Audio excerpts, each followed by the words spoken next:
ಗಂಡ ಹೆಂಡತಿಯ ಜಗಳದಲ್ಲಿ ಕೂಸು ಬಡವಾಯ್ತು ಅನ್ನೋದು ಹಳೆ ಸುದ್ದಿ. ಆದರೆ ಇಲ್ಲಿ ಗಂಡ ಹೆಂಡಿರ ಕಿತ್ತಾಟದಲ್ಲಿ ತಾಯಿಯ ಜೀವನೇ ಹೊರಟು ಹೋಗಿದೆ. ಮಗನಂತಿದ್ದು ಮನೆ ನೋಡ್ಕೋಬೇಕಾಗಿದ್ದವನು ಮಚ್ಚೆತ್ಬಿಟ್ಟಿದ್ದ. 7 ತಿಂಗಳ ಹಸುಗೂಸು ಅದೊಂದು ದುರಂತಕ್ಕೆ ಮೂಕ ಸಾಕ್ಷಿಯಾಗಿತ್ತು. ಶೋಚನೀಯ.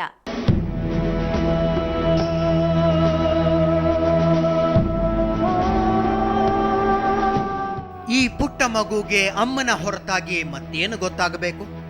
ಆಕೆಯ ಬೆಚ್ಚನೆಯ ಸ್ಪರ್ಶದಲ್ಲಿ ಮುದುಡಿ ಮುದ್ದೆಯಂತಾಗಿ ಅದ್ಯಾವುದೋ ಲೋಕದಲ್ಲಿರೋ ಹಂಗೆ ನಸುನಗೆಯಲ್ಲಿ ಮಲಗೋ ಈ ಕಂದನ್ನ ಆಕೆಯ ತಾಯಿಯಿಂದ ದೂರ ಮಾಡಿದ್ರೆ ಆ ದೇವರು ಮೆಚ್ತಾನ?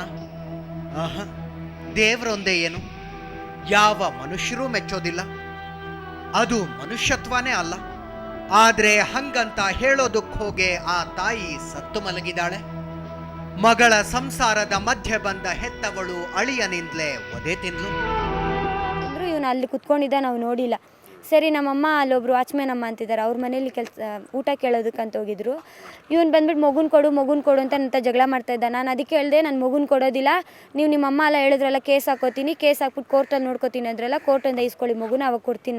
ನಾನು ಕೊಡೋಲ್ಲ, ನಾನು ಹಾಲು ಕುಡಿಯೋ ಮಗುನ ಅಂತ ಕೇಳಿದ್ದಕ್ಕೆ ಹಂಗೆ ಹೇಳಿದ್ದು ಅಷ್ಟೇ. ನಮ್ಮಮ್ಮನೇ ಹೇಳ್ಕೊಟ್ಟಿರ್ತಾಳೆ ಅಂದ್ಬಿಟ್ಟು ಫಸ್ಟು ಮೊಚ್ಚದಾಗ ಎಲ್ಲಿಂದ ಎತ್ತದಂತ ಗೊತ್ತಿಲ್ಲ, ಫಸ್ಟು ಮೊಚ್ಚು ಎತ್ತಿದ ತಕ್ಷಣ ನನಗೆ ಹಾಕೋದಕ್ಕೆ ಬಂದ. ನನ್ನ ಮಗುನ ಕೆಳಗಡೆ ಹಾಕ್ಬಿಟ್ಟು ಮೊಚ್ಚನ ಕೈಯಲ್ಲಿ ಹಿಡಿದೆ, ಹಾಕಿ ಎಳೆದ್ಬಿಟ್ಟ. ನಮ್ಮಮ್ಮ ಓಡ್ ಬಂದು ಮಗು ಕೈಯಲ್ಲಿ ರಥ ಬರ್ತಿದ್ದೆ ಅಂದ್ಬಿಟ್ಟು ನನ್ನ ಕೈ ಹಿಡಿದ್ರು. ನಮ್ಮಮ್ಮಂಗೆ ಇಲ್ಲಿ ಬೊಗ್ಗಿ ತಲೆಗೆ ಹಾಕ್ಬಿಟ್ಟ ನಮ್ಮ ತಾಯಿಗೆ. ಅಷ್ಟಾದ ಮೇಲೆ ತನ್ನ ಕೆಲಸ ಮುಗಿದು ಹೋಯ್ತು ಅನ್ನೋ ಹಾಗೆ ಅಲ್ಲಿಂದ ಕಾಲ್ ಕಿತ್ತಿದ್ದ ಕಿರಾತಕ ಅಳಿಯ. ಈ ಕಡೆ ದಿಕ್ಕು ತೋಚದೆ ನಿಂತಿದ್ದ ಮಗಳು ಮರುಕ್ಷಣನೇ ಮಗುವನ್ನ ಪಕ್ಕದ ಮನೆಯವರ ಕೈಗಿಟ್ಟು ತಾಯಿಯನ್ನ ತಗೊಂಡು ಆಸ್ಪತ್ರೆಗೋಡಿದಾಳೆ.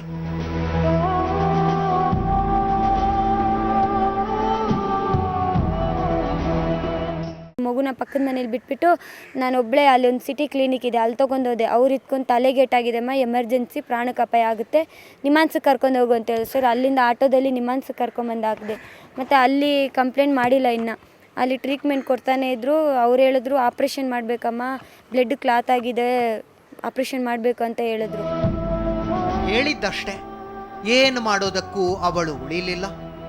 ಆವತ್ತು ಮಗಳ ಕಣ್ಮುಂದೆ ಕೊನೆಯುಸಿರೆಳೆದವಳು ಜಯಮ್ಮ. ಆಕೆ ಬಡಪಾಯಿ ಹೆಣ್ಣುಮಗಳು. ಗಂಡನ್ನ ಕಳಕೊಂಡು ಇದ್ದೊಬ್ಬ ಮಗಳು ಲಕ್ಷ್ಮೀದೇವಿಯನ್ನ ಕಷ್ಟಪಟ್ಟು ಸಾಕಿದ್ಲು. ಆಕೆ ಮಡಿವಾಳದ ಹುಡುಗ ವಿಜಯ್ ಕುಮಾರ್ನನ್ನ ಮದುವೆಯಾಗ್ತೀನಿ ಅಂದಾಗ ಈ ತಾಯಿ ಬೇಡ ಅನ್ಲಿಲ್ಲ. ನಮ್ಮನೇಲಿ ಇಷ್ಟ ಆಯಿತು, ಬಟ್ ಆದರೆ ಅವ್ರ ತಾಯಿ ಮನೇಲಿ ಯಾರಿಗೂ ಇಷ್ಟ ಇಲ್ಲ. ಅವ್ರು ಬೇರೆ ಜಾತಿ, ನಾನು ಬೇರೆ ಜಾತಿ ಅಂತ ಸ್ವಲ್ಪ ವಿರೋಧ ಇತ್ತು. ಸ್ವಲ್ಪ ಅಲ್ಲ, ಜಾಸ್ತಿನೇ ವಿರೋಧ ಇತ್ತು. ಮದುವೆಯಾಗಿ 6 ವರ್ಷ ಕಳೆದ್ರು ಈ ಹುಡುಗಿನ ವಿಜಯ್ ಕುಮಾರ್ ಮನೆಯವರು ಒಪ್ಪಿರಲಿಲ್ಲ. ಗಂಡ ಹೆಂಡತಿ ಸಪರೇಟ್ ಆಗೇ ಇದ್ರು. ಖುಷಿಯಾಗಿ ಜೀವನ ಮಾಡ್ಕೊಂಡು ಹೋಗಿದ್ರೆ ಯಾವ ತೊಂದರೆನೂ ಇರ್ತಿರ್ಲಿಲ್ಲ. ಆದ್ರೆ ವಿಜಯ್ ಕುಮಾರ್ ವಿಪರೀತ ಕುಡುಕ, ಜೊತೆಗೆ ಅನುಮಾನ ಬೇರೆ. ಎರಡೂ ಸೇರಿ ಲಕ್ಷ್ಮೀದೇವಿಯ ಬದುಕು ನರಕವಾಗಿ ಹೋಯ್ತು. ಮೊನ್ನೆ ಮಗುವಾದ ಮೇಲಂತೂ ಅವನ ಜೊತೆ ಬದುಕೋದಕ್ಕೆ ಆಗಲ್ಲ ಅನ್ಸಿ ತಾಯಿ ಮನೆಗೆ ವಾಪಸ್ ಬಂದಿದ್ಲು.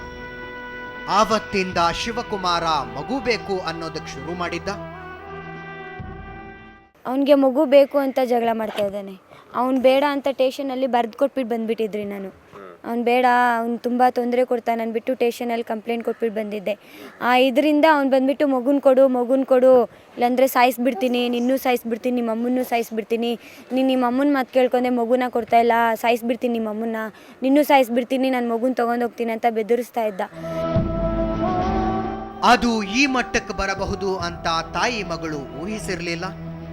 ಮೊನ್ನೆ ಮಠ ಮಧ್ಯಾಹ್ನದಲ್ಲೇ ಮತ್ತೇರಿಸಿಕೊಂಡು ಬಂದ ಮಹಾನುಭಾವ ಹೆಂಡತಿ ಕೈಯಿಂದ ಮಗುವನ್ನ ಕಿತ್ಕೊಂಡು ಹೋಗೋ ಪ್ರಯತ್ನ ಮಾಡಿದ್ದ. ತಪ್ಸೋದಕ್ಕೆ ಬಂದ ಜಯಮ್ಮನ ಜೀವ ಹೋಯ್ತು. ತಾಯಿನ್ನ ಕಳಕೊಂಡ ಲಕ್ಷ್ಮೀದೇವಿಗೆ ಈಗ ಅದೆಂಥವನನ್ನ ಪ್ರೀತಿಸ್ಬಿಟ್ಟೆ ಅಂತ ಪಶ್ಚಾತ್ತಾಪ ಆಗ್ತಿದೆ.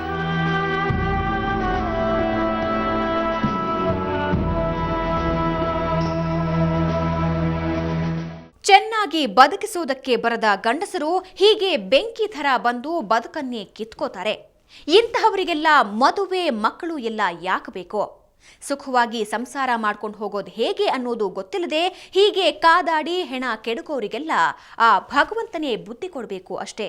ನಾವು ಮತ್ತೆ ಕ್ರೈಮ್ ರಿಪೋರ್ಟರ್ನಲ್ಲಿ ಸಿಗೋಣ. ಅಲ್ಲಿವರೆಗೆ ಗುಡ್ ಬೈ.